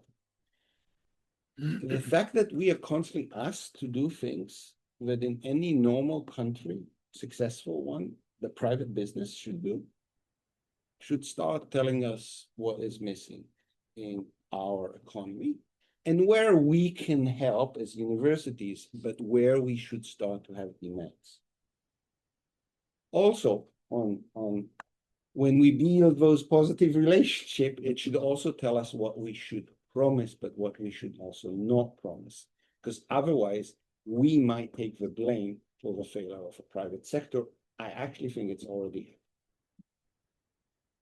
David, and then I'm gonna get to the other questions. Yeah, just- And then I have to. Jenny, just before you go, among many excellent points that you made, one that struck me was essentially you were saying, and I agree with it, that the policy capacity of the federal government really has deteriorated to an extent that is unfortunate. And we rely then on the budget and the budget making process to actually counterbalance that. To me, it raises the issue, because I very much agree with you about that. Is there a better way of thinking about the complexity and the interrelationship of risks and issues that the universities could tackle as a way of getting deeper kind of insight, and then look at making that available to governments, among others? But I mean, very seriously, I mean, Thomas Homer Dixon and the Cascade Institute have got an element of a research program looking at all of these complex risks and the impacts that they have in the interrelationship. They totally admit it's early stage of doing research. I think we need sort of a project de pays of the U15, to be able to look at these kinds of issues. We desperately need that better way of thinking systematically and in terms of ecosystems. So one of the initiatives that I tried to do was actually to convince our beloved university to understand that this is not going to happen, federal government. And that we are in a unique position, not necessarily to do that, because I don't think we should, but to train the people who will do that work. Do some of the research, not all, but do some of the research with either people who we want to become part of a federal government, or educate the people that, or by the way, provincial and local as well, but especially for federal, and hope, because we, unlike the budget, as Liam know, we can think 50 years ago, and actually we do this building over there, timber building, the energy that we now have, sustainable energy, we can do that because we can think 50 years. And maybe we need to think 50 years for Canada, because we can convey and we can educate and we can release. Where I think we need to do a lot more, all of us, people with education and scientists, as I look at the federal government and I try to see how many people with a PhD in STEM are in a position of making decisions. Mm-hmm. They're all of them. So where I would like us to be much more involved is to understand that there's a complete failure. There's a resistance, but that's where we can actually make a difference. Not necessarily in fixing the private sector, but bringing back research, education, and strategic thinking to the public sector by educating the research. But in We do know the clerk of council. yeah, I talked with the clerk. Yeah. I think this is the case. We should do and ask forgiveness later. I don't think even the clerk would take that risk. Okay, moving back to questions. 1, 2, 3, 4, 5. Okay, and please identify yourselves, and hopefully the responses will be more to the point. And thank you, Danny. Welcome. Okay. So Michele Mastroni, I'm a associate professor at OPAD University. Also, and I normally don't mention this, but I'll mention it just because of the conversation that's been going. And also co-president of the Archipelago Design, which is a nonprofit that does design thinking in the defense and security sector. And I raise that because it's a nonprofit, but we do actually offer coaching and all this kind of stuff to Canadian forces, to other defense and public security agencies. And I mention that only because when I first joined the AOD, when I was invited to be first research director and then co-president, I was actually worried about what the reception would be at OCAD University of me doing something in defense. Thought they would lose their minds. But the funny thing is now everybody's knocking on my door and saying, hey, you work in defense. there's money in defense. How do we get involved, right? So it's kind of a funny thing. So speaking of that, and I think and I was gonna have a bit of a negative spin, but I think it could be positive. Okay, good. I think it could be positive. And I say this, it's so I'll start with this. The previous government, to me, and not revealing my own personal politics, but just in terms of the previous government, was very much, in my mind, about virtue signaling. It was policy, it's not policy, it was virtue signaling with no policy effort, if I'm really nasty. And I hate to say it, with this, my impression was this government was going to be similar, and I don't think I'm convinced yet that it's not. Maybe different virtues, right? Standing up to Trump and all that kind of stuff, but nonetheless, it's there. And the reason why I think I'm worried by this, and I'll come to the positive in a second, I promise. Why I still have this worry is because in the past, you know, the canaries in the coal mine for me that indicate kind of overall behavior in how they do things were threefold, right? So one, the shell game in terms of budgetary spending. In defense, we're already starting to see that. Hey, the Coast Guard is now magically defense. It's a bunch of funding right there. We are going to give a 13% raise to military members, which, by the way, my partner is military, and I'm happy to see that. Okay, but it's not anything new. There's also a restructuring of the military, which is going to cost money, right? And whether the restructuring is necessary or not, and by restructure I mean simply how they organize the brigades and the capacities and so on. So it's not necessarily procurement, new investment, that kind of. I mean, it's investment maybe in some buildings and so on, but it's. The other canary in the coal mine is kicking the can down the street. They'll announce big policies, and when it actually comes to enacting them, it's always like, oh, there's a delay, or we can't do that, and so on. That example there is the gun control buyback program as being one of the main ones where I see that kind of keeping, which, you know, not commenting on the policy itself, but it's just keeps being kicked down the street. And then, of course, there's simply not spending. We've seen this, I think, in other cases where they announce budgetary amounts, but then it's just not spent. And I think that's part of the problem where in the defense aspect, the procurement system is so messed up that, and I've speaking to generals and so on who have said, like one general said, there's a tsunami of money coming. There's no way for us to spend it. Yeah. Right. It cannot be spent. And so this is where I was getting into the negative thing. I'm like, this looks like it's just another example of virtue signaling. Look at what we're doing. We're going to be good members of NATO. We're going to stand up to Trump. We're going to do this.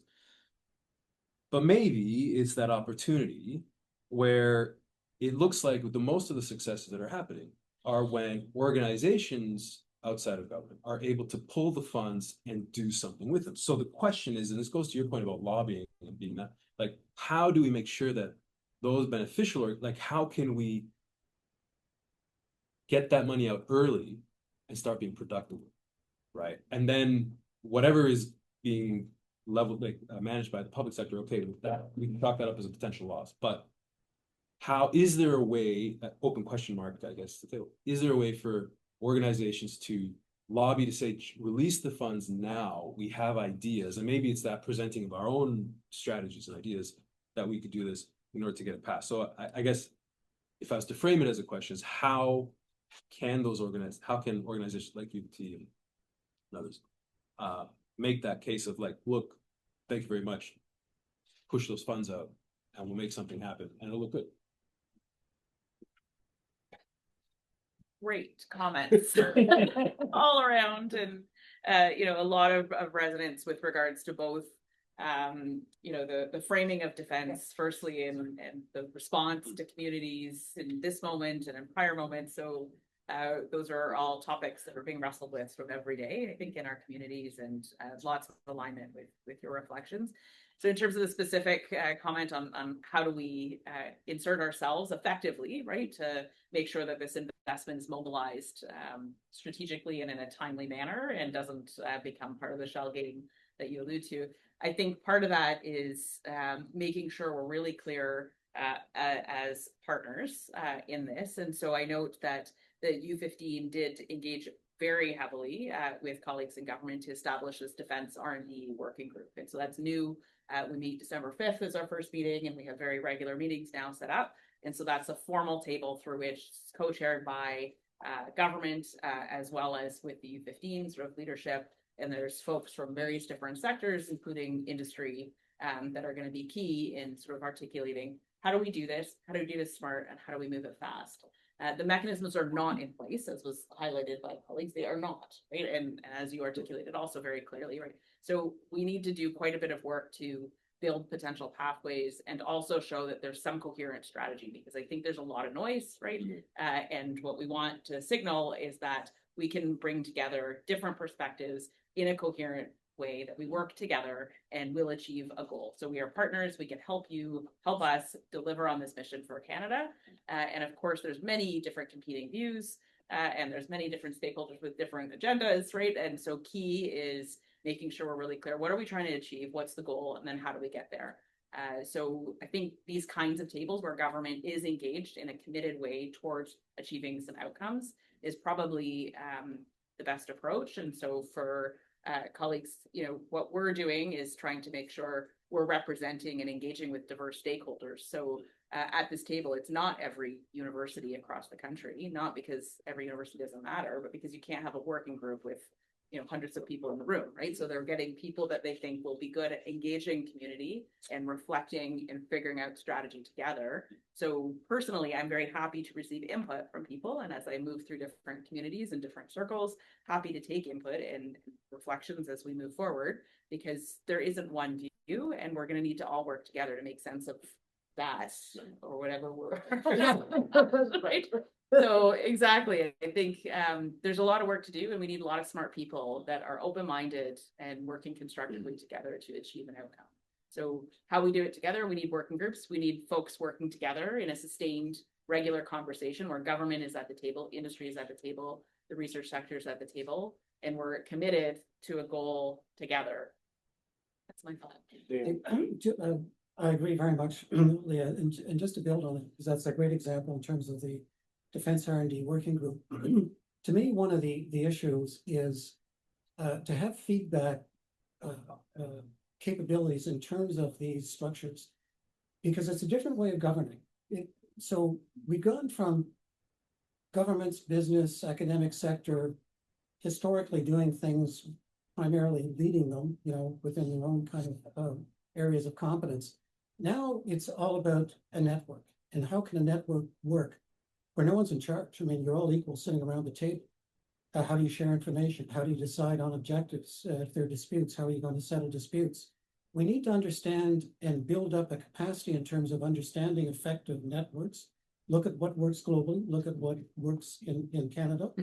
And then in terms of the illustration you just given, let's build a feedback mechanism to find out what works well, what doesn't work well, because the kind of description you've given here, I think, could be an example in terms of other areas in terms of that network kind of competence and capability. So but this requires research. You need to do research in terms of network management. Where's the brain in it? How does it, is it co-led, does it shift? There's so many issues like that, and I haven't seen the research showing how this has been done effectively in other jurisdictions and what might work in Canada. I agree that that's what we need, and it needs to be done permanently. This can't be something where, hey, let's meet every 6 months. The speed of change of these issues are going to be such that it must be a permanent structure, in my view, and you emphasize that in one of the words you used. I totally agree with you. Sorry. He's here. Okay. The table because I talk. So introduce yourself. So my name is Quentin Preth. I'm a postdoc at York University, and so one thing that was brought up about the CCA report is that they've gone in on the Bronfenbrenner ecological systems perspective on innovation economies that's been popular in the OECD and the National Science Foundation in the US has put in, and about really understanding the ecosystem of these environments and how the different actors interact, and that sort of approach as a public policy theory, public administration theory, is really presupposed on having a deep understanding of the interconnections of the actors, the network connections of the actors, and how they interact with each other within those systems. And it was also mentioned early on that the approach the government is taking is lots of little initiatives that are going to target specific things. And that is exactly the kind of strategy you would use in that situation, where you specifically look at and address ineffective or broken or problematic relationships within an ecosystem to help build capacity, these kind of targeted programs. But what I'm not hearing, and I think a lot of people here are very shaky about, is whether the groundwork has been done to really understand what the problems are that need to be addressed with specific interventions. And these ecosystems approaches, they're really about doing everything at once, because that's a way that you don't have sort of staggered effects, things like that. It's about making an investment to getting everything done. And I'm not sure if we have the background knowledge of how our ecosystem works that's kind of presupposed by some of these policies. If anybody has thoughts on that, appreciate them. You and then I'll Right. make a comment. So that I agree very much. What are the fundamental or key problems? And making sure you identify those clearly. To me, when I look at defense, and I was commissioner of the Coast Guard, which is now part of DND. I've had responsibility for policy aspects and financial aspects of Department of National Defense at a couple of points in my career. It isn't the traditional way of looking at defense that should be the focus. You should be looking at it from the point of view of communities and citizens. What do we need to defend ourselves against? And climate warming is something that we need to defend ourselves against. Misinformation, we need to defend ourselves. Cybersecurity. And when Rogers went out, what was it last year, and the repercussions of that. We need to look at defense and sovereignty in a much broader context for what really Canadians are concerned about in terms of having a defensive capability. Yes, there are the traditional kind of avenues that one does need to be sensitive to. But it goes well beyond that. And quite honestly, I don't have enough confidence in the thinking within government, for the reasons Danny mentioned, to think that they have the capacity to look at defense writ broadly. I've heard some initial words from Minister Joly and the Deputy Minister of National Defense that there are elements of that we'll see in the Defense Industrial Strategy. But I'm afraid your point may be the issue. You need to think almost philosophically about defense, and then in terms of human evolution, what have been the major components that have concerned societies in terms of what they value in defending those. So I'm not gonna turn this into an academic seminar. I'm just gonna say, it would be another seminar. We hosted it here at the Monk School for 12.5 years, something called the Innovation Systems Research Network. It was jointly funded by SSHRC and CERC, the National Research Council. We did a ton of research. We were using an innovation system framework. I have long arguments with people who use the ecosystem framework, but I'll spare you that. There's a whole body of research that's on U of T websites through the archive sites.utoronto.ca. If you email me, I can give you references. But my colleague, Catherine Baudry at the École Polytechnique in Montreal is just wrapping up another 6-year SSHRC-funded partnership project on ecosystems. She's got about 100-page draft report that I'm supposed to have read, but have not read yet, where she's got answers probably to a lot of the questions you're interested in finding answers to. So the short answer is, the academic researchers are and Danny's done a ton of work on the different pieces of, whether you want to call it an innovation system or an ecosystem. The academics have done a ton of work on these questions. The question is, when we talk about university spin-offs to private industry, we often talk about absorptive capacity or the lack of absorptive capacity in industry. Following up on Danny's point, I think there's a lack of receptor capacity in the federal government, in the policymaking circles, to all the high quality academic research that's being done, which they've funded, we've done, but they don't know how to use and take advantage of, right? So there's a real disconnect there. Anyway, but there's a lot of work on ecosystems and innovation systems that could be used with this. Thanks a lot. I'm Ali Dad Mafi Nezam. I'm a writer on global affairs, and I wanted to thank you. This is just extremely insightful. It makes you realize what universities are really made for is this kind of in-depth discussion. And so a few weeks ago, this longstanding Liberal MP by the name of Judy Scrow, who was chairing a committee in the House of Commons, and this is just about 3 weeks ago, was asked a question regarding the ongoing trade discussions between Prime Minister Carney and the Trump White House. And she responded in a way that made me think of what you all are talking about today. She said, now is no time to be talking about these important and sensitive questions. And she's saying this to an MP, right? And she's an MP herself.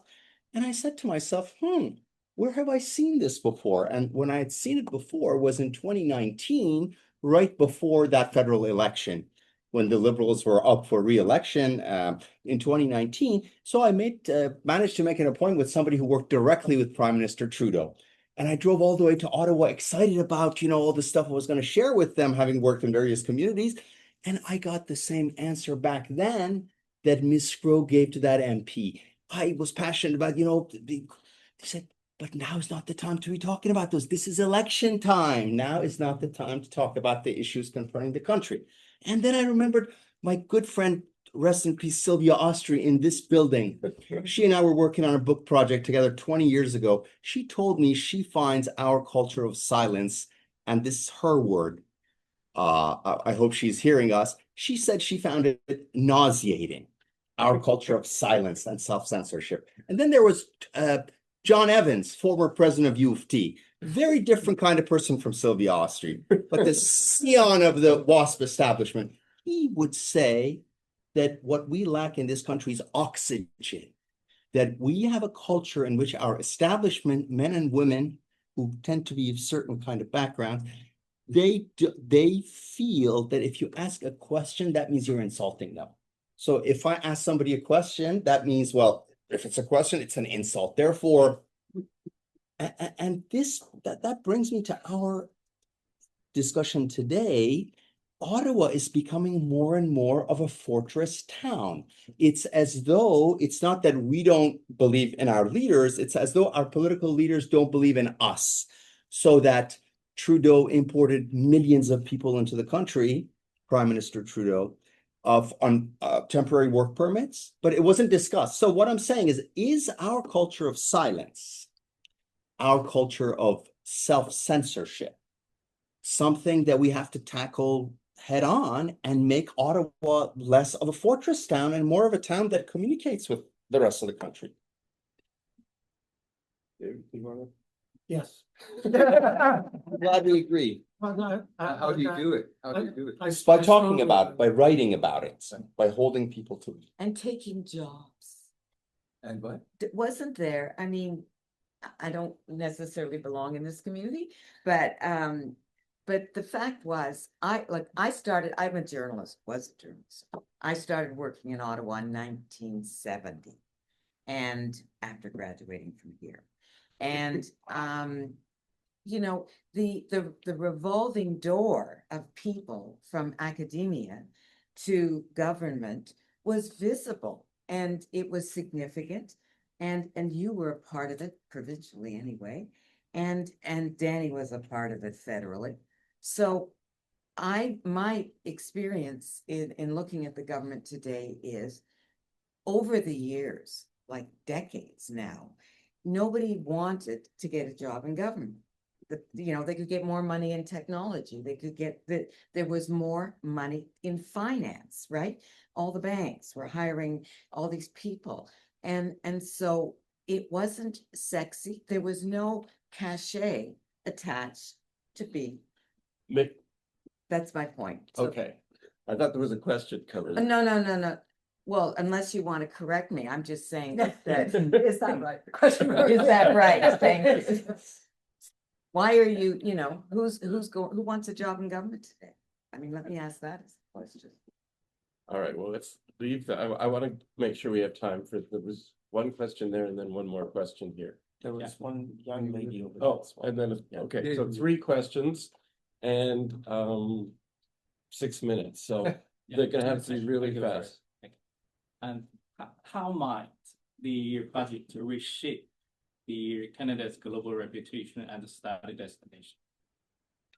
As a study destination, so I think there's quite a significant amount of attention to this. As a study destination, I mean, the investment in the student piece is a bit smaller than the top flight researchers, right? So I think we have work to do still globally to solidify our brand. Canada, I think, has taken some hits due to other sort of diplomatic issues. I'm looking at wonderful colleagues in our international office. So my sense is I'm not sure this budget is really going to transform how we are seen globally as a destination for students, but I do think it will for research, right? I think it is a significant investment, and you've seen certainly there's been some very high profile recruits to the University of Toronto, people like Sarah Seeger doing astrophysics, right?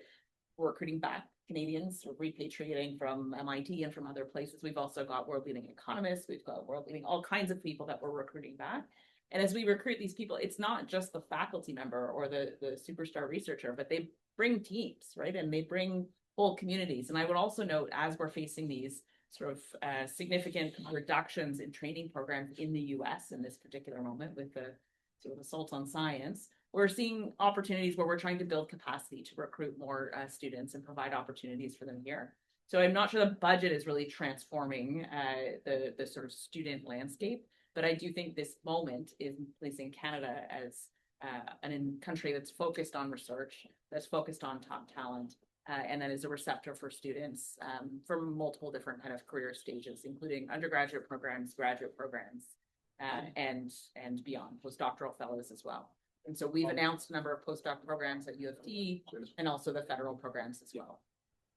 Sorry, okay, thank you for that. There was a question there. My name is Josiah. I'm a student in political science, and I'm from China, and I'm just thinking about this because people think America is bad, and then Canada needs to like diversify, which could be China, and half the international students here at U of T are Chinese, and for example, we have like scholars on China. If you want the most prestigious grants funding, you have to be basically in China. So like, aren't we just importing the censorship in China? Sorry, repeat the question. Are we just importing what? Censorship from China. Censorship. As we engage more. But I think it's a good question. I don't know if anybody wants to. Gwen. Hey, you go in. In terms of recruits, so for recruiting. Sorry, Gwen, if you're going to answer a question, you introduce yourself. Sorry, I'm not sure I have an answer, but my name is Gwen Burrows. I'm Assistant Vice President in the International Office. And I think that's a sort of outside of the budget discussion. So maybe we have a quick discussion afterwards. Okay. But, She's the person who can help answer your question. yeah, and it's a fair question. I'm just not sure. Yeah. Okay, so there was a last question right here. Oh, yeah. I'm Pallavi. I work with an organization that was funded by ISED, about 250 million to transition the workforce during a time of AI into the high growth sector of Canada. So that job loss isn't that significant during this time. And I ran the community of practice there, and we made it sector specific across education, industry, research, and policy. And it was one of the first communities of practice that was extremely successful in building 95% capacity for the industries that were involved and organizations that were involved. But I learned a lot. And one of the things that I learned was there's a lot of lack of continuity between programs. And so when there's a new budget and the goals are changing, everyone starts figuring out what the new strategy is, and the business plan is to get the new budget. And so all the research and learnings that were done through a program get lost. And that doesn't build one on top of the other. And I saw that with the 60, 80 organizations that we funded. And yeah, we were looked at as an ADM, and we were looking at the government as a VC, and that's not really how you operate. So my question is, how do you go about with the lack of continuity? Like, that brings about a lot of challenges and turnover. So how do you work with policy and the government to give that feedback? And does that ever have a return? Okay, I'm going to let, this is going to be our final question. We're at time. I'm going to give each of our three presenters an opportunity, and then I'm going to make a comment to wrap up. I sympathize with the challenges that you're expressing. as David knows, the government has about 134 programs focused on research and innovation. And there is a stunning lack of coordination among these programs, and they do not have common metrics. When the examination was done of these 134, the good thing is all of the data was given to Stats Canada, so researchers like David and others can actually begin to go through it and try and correlate it then with tax returns and things like that, and so on and so forth. But it raises the general issue of what's the vision in terms of all of the research and innovation that we're doing. There isn't, as I mentioned, the metrics are so different, there isn't a common structure there. I actually think that Ilse Troinek and the Council of Canadian Account, I would really encourage you to look at page 7 of the report that she came out, because it is the diagram of how the STI ecosystem integrates together. And the common element, again, is civil society. And that means the organizations, these 35,000 that are focused on community. That is where the rubber hits the road in terms of communities and the citizens there. So what you need to do is to make any program relevant and show how it is affecting the lives of Canadians. If not, I have a sense you're going to be in trouble on a go-forward basis. Shannon. I think we have a problem in Ottawa, at least, where we don't track how the programs deliver. We may look, you know, how many jobs did you create? It's more high-level tracking. How many jobs did you create? What was the revenue generation? But we need set surveys. We need to speak. We need to interview the companies. We need to interview the industries that we're funding and actually figure out the impact. If it's successful, then it should be refunded. If it's just, oh, it's 20 jobs, but we don't know if that was just because they made an extra sale that year, or if that was just tracked because they asked for it. So essentially, we need to track it better to be able to confirm the success of the program. And then if it's successful, we should refund it. But I don't think we do that right now. Great, thanks. So maybe the thing I would just say would be breaking down silos, right? Because government timelines are going to be different, right? They're not going to be long horizon. So if you're operating within a government silo, you're going to have short horizons. Right? That's just the reality. So I think it's the kind of multi-stakeholder engagement with different sectors. Universities happen to be pretty good partners because they dig in and do a lot of research and a lot of policy-related work. And I will also note, you know, they didn't stick around for a little while. So we're about to celebrate our 200th birthday, right? And have lots of plans for that. And so I think they're good partners, right? To think about ecosystems and connecting to communities around them. Okay, so I've got to wrap up because I think we're out of the room.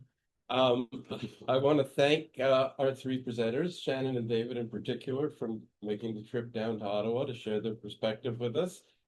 Leah for being such a good sport about being the voice of optimism and brightness and good cheer in an otherwise doom and gloom. And Danny for living up to his in absentia, for living up to his nice feeling. And everyone for coming and participating, and those online, and for such a good and stimulating set of questions. Thank you all.